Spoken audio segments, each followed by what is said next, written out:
ko sa inyo itong aming mga cute na mga biik. Ito yung pinaka maliit sa kanila. Ayan guys, pinaka maliit na budi. Ayan, ang cute. Cute, cute, cute. Cute yan, no? Cute.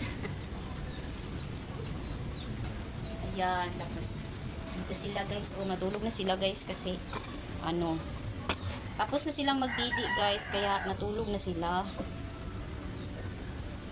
Ayan. Ayan guys. So, ano, so yung ating panahon ngayon guys is maulan pa din siya guys. Grabe, sobrang daming kalat dito kasi malalakas kasi yung alon kahapon guys. Iwan ko ngayon guys. Iwan ko mamaya guys kung malakas pa din. So kahapon guys, oh, grabe yung kalat dito. Malakas yung alon kagabi guys. Tapos ngayon guys, wala pang tubig. Buti na lang mayroong kuryente. Ayan, ganyan ka ano yung ano natin ngayon guys. So nilagyan namin dito ng ano guys para hindi mabasa yung aming inahin sa panganganak. Tapos dito, doon naman sa ano nilagyan namin doon guys, o dyan.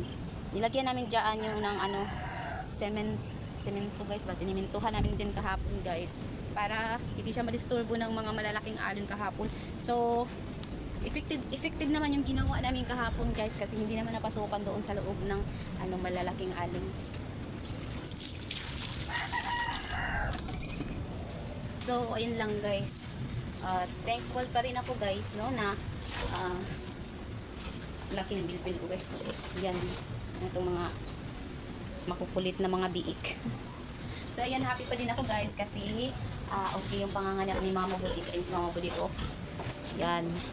Yan yung ginawa namin kahapon guys. Silagyan namin dyan ng para ng harang para hindi makapasok yung mga alon dyan. Grabe. Grabe kahapon. Grabe talaga kagabi yung ano namin guys, no? Sobrang ano yung mga bubong namin guys, tingnan niyo. Yung wait. Yung bubong namin dyan guys, yon sa taas. Ayan. Gumaganyan-ganyan yung kagabi guys. Akala ko is maano na siya ng hangin kagabi. Basta, na-nervous ako pero kinontrol ko na lang yung aking sarili kagabi guys, no? Ang pangit ko ngayon guys kasi hindi ako nakaligo. Yan, patingin ko pa rin kayo ulit sa mga biik na mga makukulit, sa mga biik na mga cute. Ayan, sa mga biik na mga cute.